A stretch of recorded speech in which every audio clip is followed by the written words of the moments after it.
bahaya. Yang bahaya adalah salah menyikapi masalah. Orang tidak lulus ujian bukan karena soal. Orang tidak lulus ujian karena salah jawabannya. Oleh karena itu jangan gentar menghadapi hidup ini, tapi waspadalah jangan sampai salah menyikapinya. Akan datang bergelombang. Rasulullah sudah membuat sebuah ilustrasi. Ada sebuah kotak dibuat begitu, tapi karena ini banyak santri baru dan juga banyak peserta pelatihan dan tamu, izin tidak cocok. Mengapa? Karena mustahil seluruh keinginan kita akan terwujud seluruhnya, mustahil. Karena akan bertabrakan dengan keinginan orang lain. Contoh, yang ingin jadi gubernur, pasti tabrakan dengan keinginan yang lain. Yang jadi hanya boleh satu. Maka yang tiga itu pasti tidak jadi. Tiga pasang maksudnya. Kebenaran aja angkanya satu. Ya. Nanti yang ingin jadi presiden, yang terpilih cuma satu. Berarti harus siap tidak terpilih. Atau contoh yang lebih sederhana. Bapak mau sehat, Pak?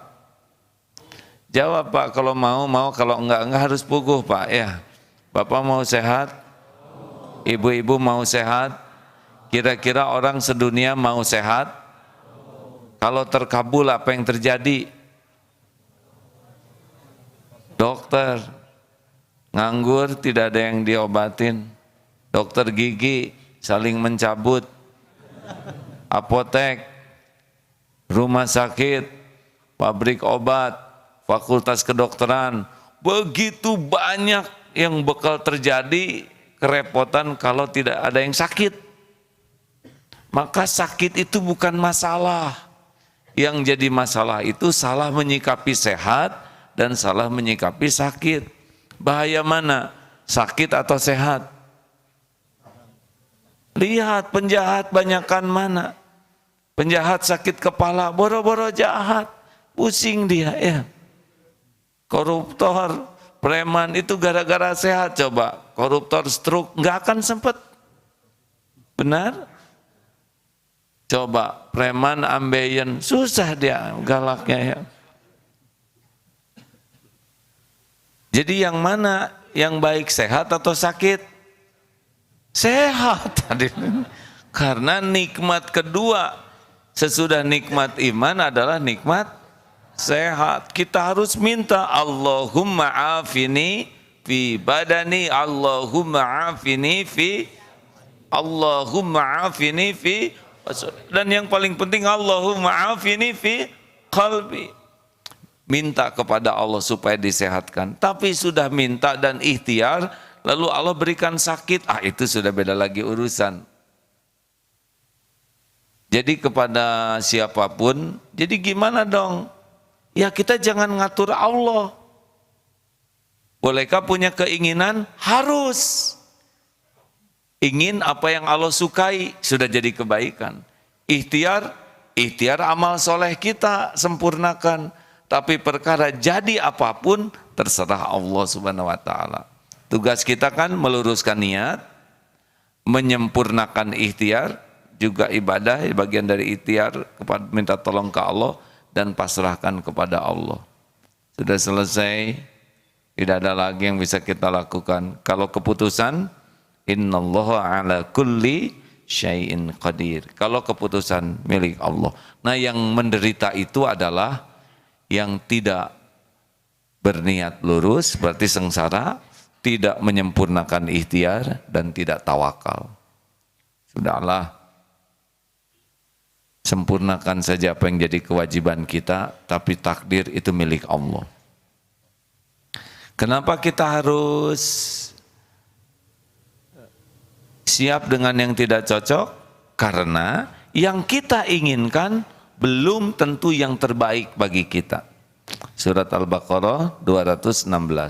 A'udzubillahi minasyaitonirrajim. Wa asa an takrahu syai'aw wa huwa khairul lakum. Wa asa an tuhibbu syai'aw wa huwa syarrul lakum. Wallahu ya'lamu wa antum la ta'lamun. Boleh jadi engkau tidak suka padahal baik menurut Allah bagimu, boleh jadi engkau suka padahal jelek menurut Allah. Allah Maha tahu, kalian tidak tahu. Makanya jangan sok tahu.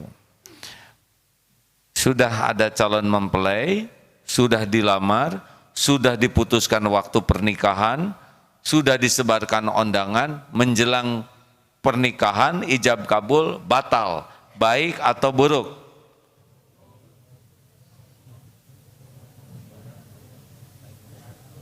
Jawab hadirin, ini ngenes sekali ini. Baik atau buruk? Tergantung. Tergantung menyikapinya. Kalau menyikapinya dengan benar, jauh lebih baik batal sebelum nikah daripada batal sehari sesudah menikah. Itu lebih ngenes lagi ya. Digigit anjing baik atau buruk? Kan? Sudah dengar belum cerita yang minta jodoh? Doa minta jodoh. Keluar dari rumah langsung ada yang melirik dengan penuh kekaguman, mendekat dan menggigit betisnya. Ya Allah, kenapa minta jodoh yang datang anjing betina? Dibawa ke dokter, ini katanya lukanya cukup dalam, bagusnya dibawa ke rumah sakit, hari berganti hari, tahu rahasia takdir. Ternyata jodohnya siapa? Dokter, Bu. Terserah saya ya. Ini kan yang ngarang cerita saya. Biasanya perawat, hari ini saya mau dokter ya. Jadi digigit anjing itu bagian dari terkabulnya doa. Kenapa? Karena memang takdir jodohnya ada di rumah sakit, supaya ketemu ada prosedurnya. Jadi jangan berburuk sangka kepada sesuatu yang tidak cocok, karena boleh jadi tidak cocok ini perjalanan menuju yang terbaik, pilihan Allah. Setuju? Harus setuju, dan memang begitu hidup. Jadi jangan mudah kecewa, Bu. Tidak jarang kita digiring oleh Allah dengan berbagai kepahitan supaya kita bisa menemukan takdir terbaik kita. 2, kalau sudah terjadi harus ridho. Ulangi. Sekali lagi. Semuanya. Kalau belum, siap. Kalau sudah terjadi, ridho. Apa bedanya ridho dengan ikhlas? Kalau ikhlas itu dalam beramal harus ikhlas, nolong orang harus ikhlas, sedekah harus ikhlas, hilang dompet, ridho, bukan ikhlas, Bu. Ibu berbakti kepada suami harus dengan ikhlas, tapi kalau suami ibu meninggal, kenapa sih arahnya ke sana terus? Curiga ke saya. Kalau ibu suaminya meninggal lagi, gimana?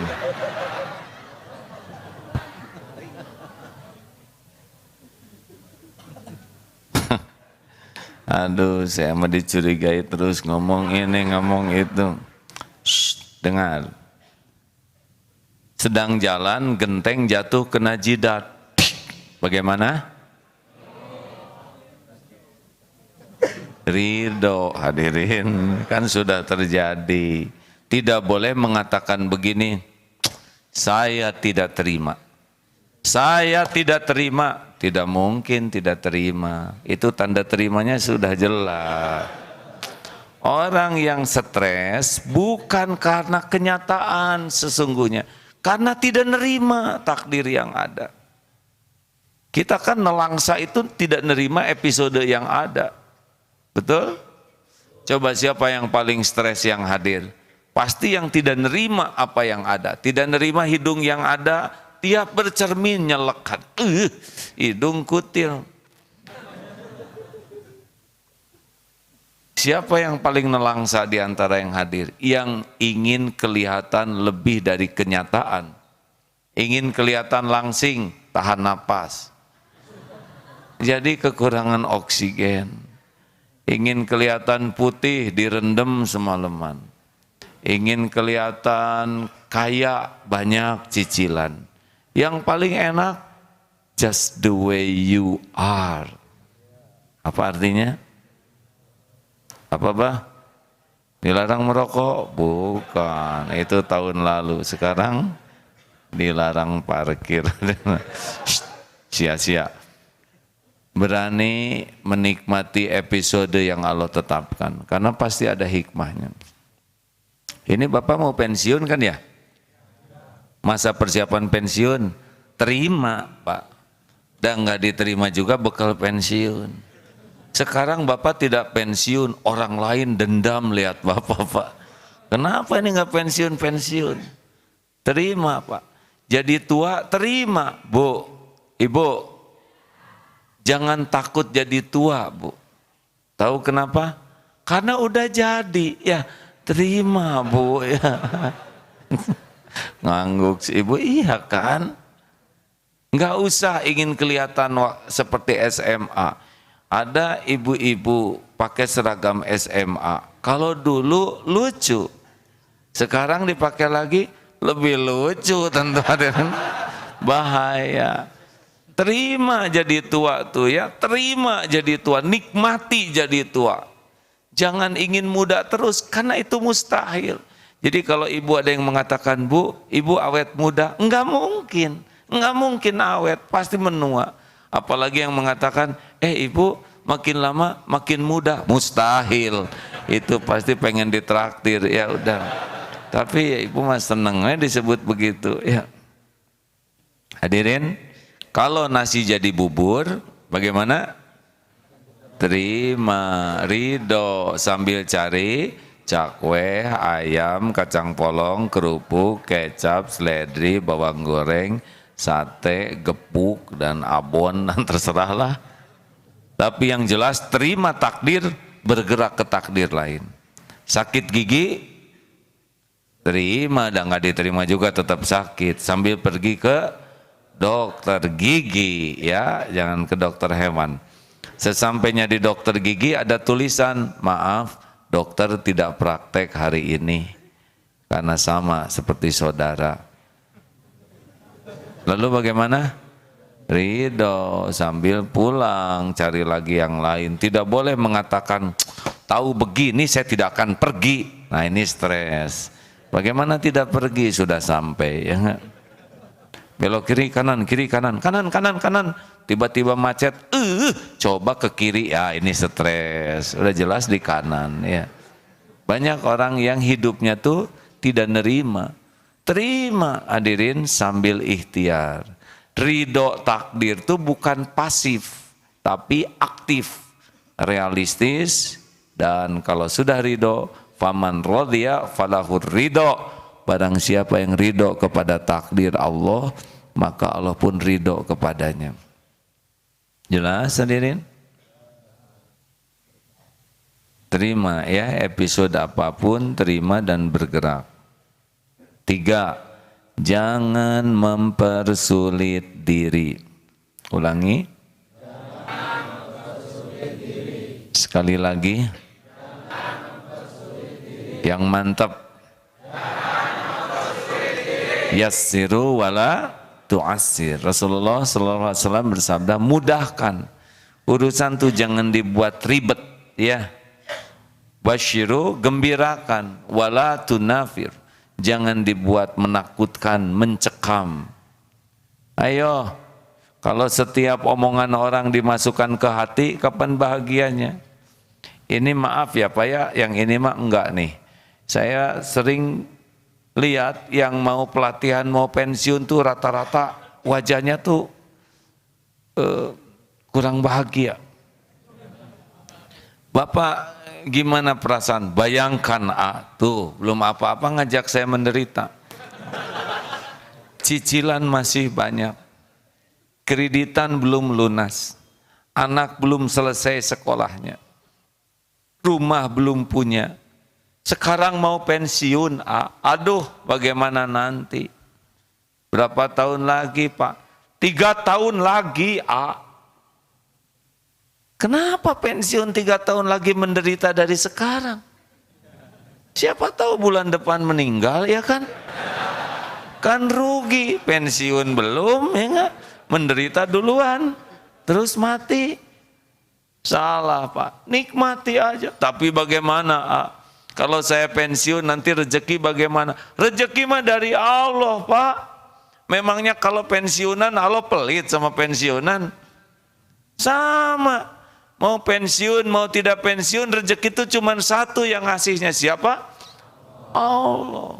Tapi kan gaji jadi kecil, tidak apa-apa gaji kecil. Yang penting penghasilan besar yang justru itu saya nggak punya penghasilan, diam. Dengerin ya, rezeki itu sudah beres Pak, sampai mati. Masih ingat di perut ibu rezeki ada tidak waktu kita janin? Semua jawab, ada tidak? Cukup tidak? Siapa yang ngedeketin? Janin nyari rezeki, rezeki mendekati janin. Ibu makan pete, jengkol, dorok-dok, wah, diolah oleh Allah sedemikian rupa, masuk ke tubuh kita dalam bentuk plasenta. Beres tanpa keluar dari posisi, benar?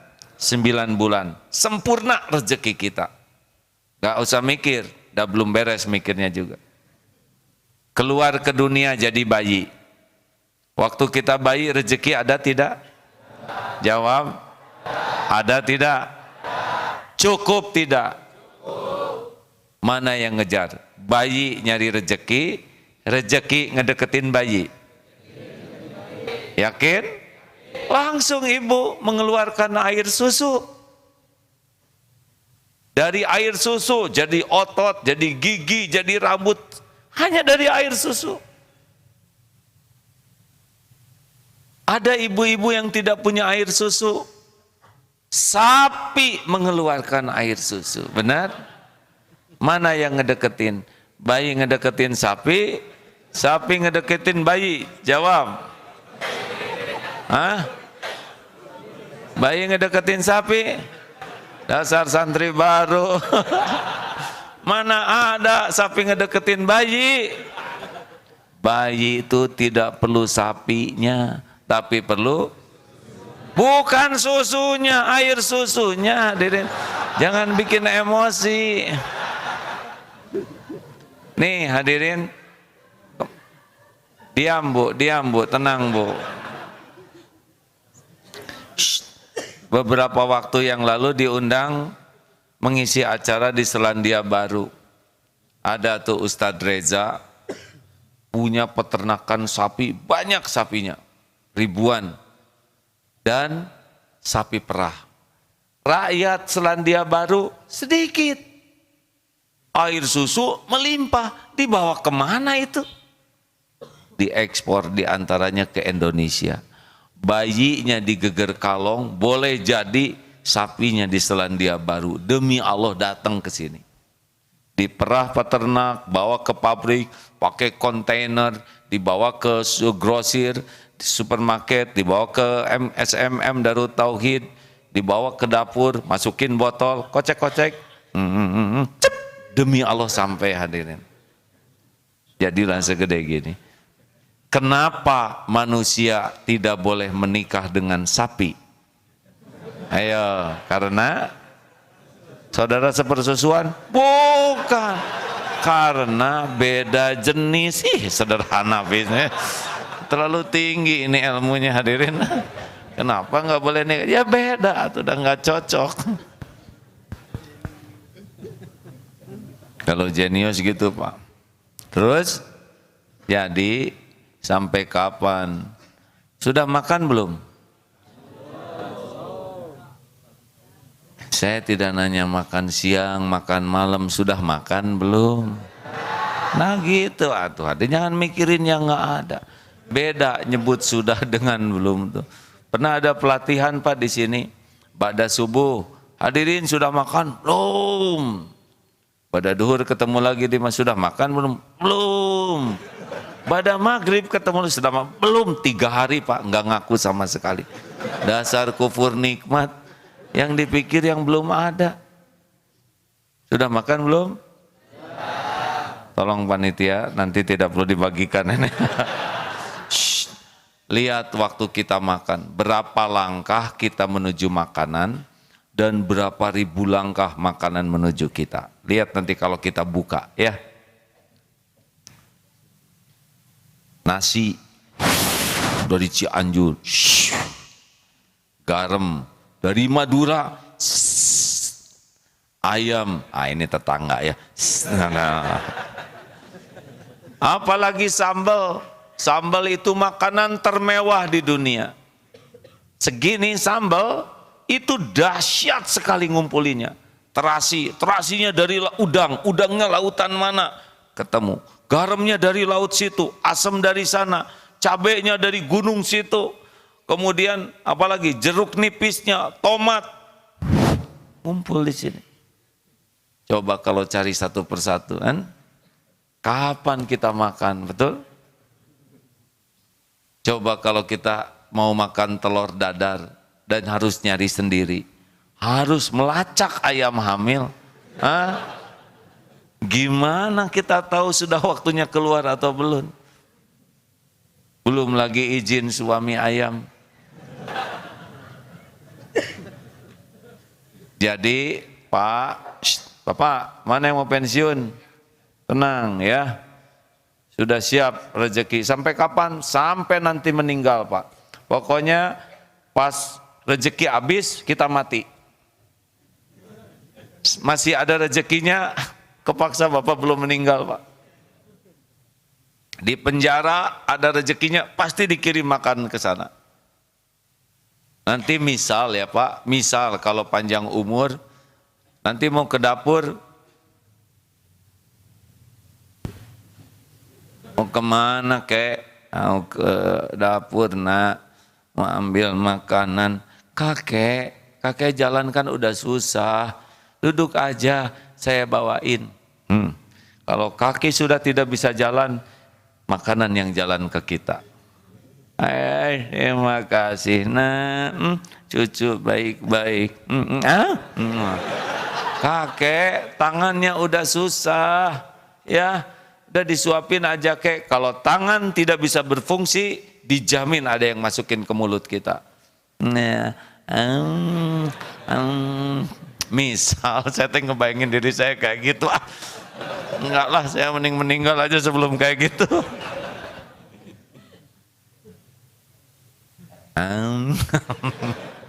Lama-lama susah nelen. Kakek kenapa? Susah nelen.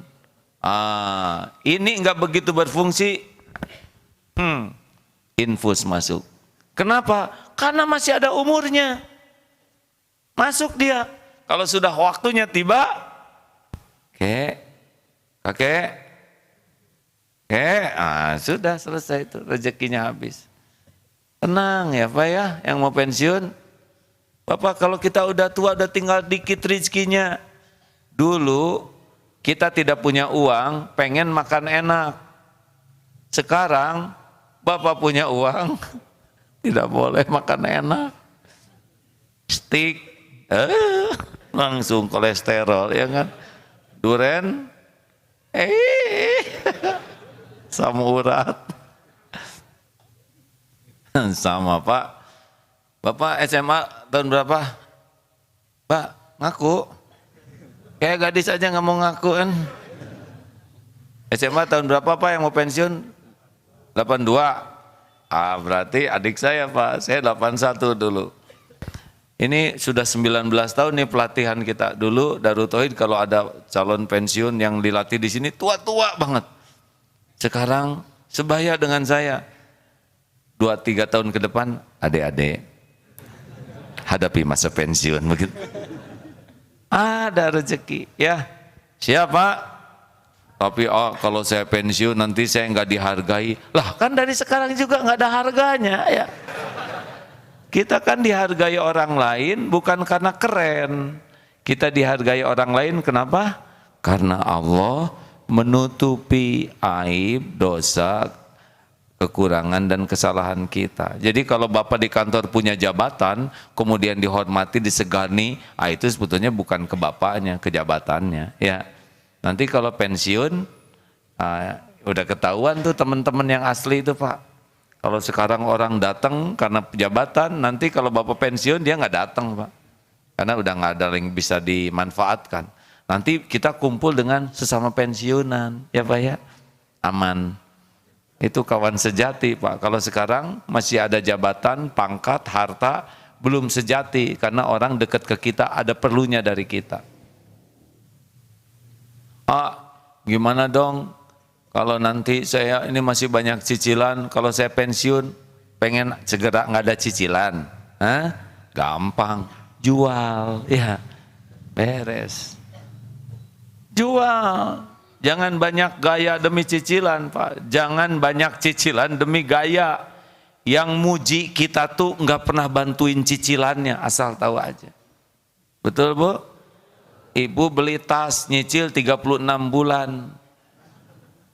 Yang muji itu Bu nggak pernah bantuin cicilannya, ibu aja yang enek tiap bulan, bener. Karena senangnya kan cuma 2 minggu. Ayo, jangan mempersulit diri.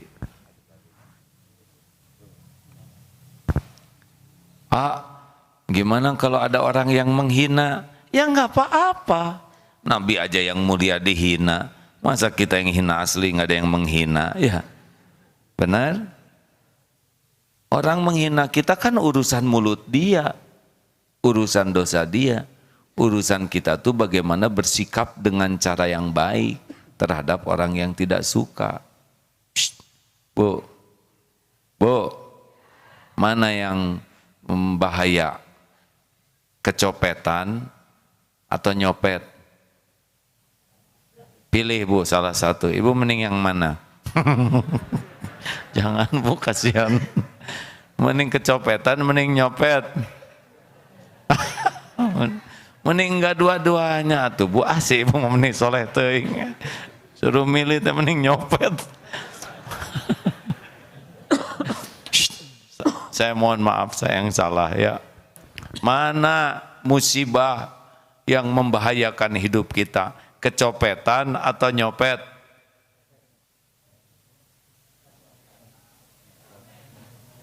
Cik atuh mikir hadirin, ini teh tua-tua kayak gini nggak jelas pisan. Mana yang membahayakan hidup kita, ketipu atau nipu? Ke atau ni? Kalau kita ketipu bisa jadi penggugur dosa, bisa jadi pembersih harta, bisa jadi pengangkat derajat kalau benar. Tapi kalau nipu udah pasti kita jahat ya. Jangan takut orang berbuat buruk ke kita, yang berbahaya tuh kita berbuat buruk ke orang. Jadi kalau ada orang menghina kita, monyet lo, atau tinggal jawab aja, bukan, beres ada. Rumit-rumit amat ya. Kenapa pakai ngajak berantem? Lu ngomong apa? Monyet? Kurang ajar lu. Buat apa? Monyet? Bukan. Assalamualaikum. Kecebong. Apa jabatannya? Jawabannya. Jangan. Kalau ada yang nyebut kecebong, jangan disebut kampret. Nyebut kampret, jangan. Sudah aja. Insya Allah semuanya jadi ahli takwa. Nah, kalau istri marah-marah bagaimana Pak? Apa? Gimana? Allah ini belum punya anak, belum punya istri, diam. Ya saya nanya kepada yang sudah letih ini ya. Maaf ini hadirin, karena ini banyak santri baru, boleh saya ulangi ilmu ini, boleh nggak nih? Ingat ya Pak ya, istri itu dibuat dari tulang rusuk yang bengkok. Kalau dikerasin patah, kalau dibiarin tetap bengkok. Jadi diapain ke istri itu? Satu, disabarin, tahan diri. Yang kedua, dicontoin. Istri perlu contoh kesabaran dari suami. Kan kita kepala keluarga. Yang ketiga, dinasehatin dengan lemah lembut ya. Yang keempat, didoain, doa merubah takdir. Yang kelima, disolatin. Itu Pak. Bukan jenazahnya Bu, sholat tobat. Kenapa? Karena boleh jadi istri kurang baik akhlaknya, buah dari kita belum bisa memimpin dalam keluarga. Jadi gimana? Tenang. Nih ya, seguru seilmu jangan ganggu yang sudah dengar ceramah ini ya. Bu, ibu yang baik, kalau ibu dikejar anjing mau bagaimana? Lari itu ya Pak, dan jelas.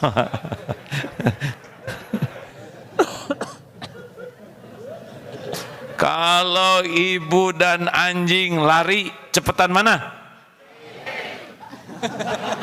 Tuh, itulah khas ibu-ibu ya Pak ya. Setidaknya yang hadir ini. Jadi mereka tuh ngomong dulu Pak ya. Baru berpikir.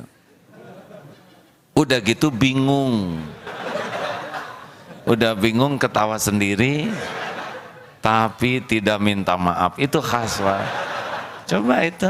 Oh, si ibu masih ketawa sekarang dia. Pasti ngetawain dirinya sendiri, Pak. Bu, kalau dikejar lari, bulat eta teh, Pak. Kalau ibu dan anjing lari cepetan anjing, nah, baru mikir. Tapi nggak apa-apa, emang udah biasa gitu. Pengalaman saya ceramah bertahun-tahun di mana-mana jawabannya sama.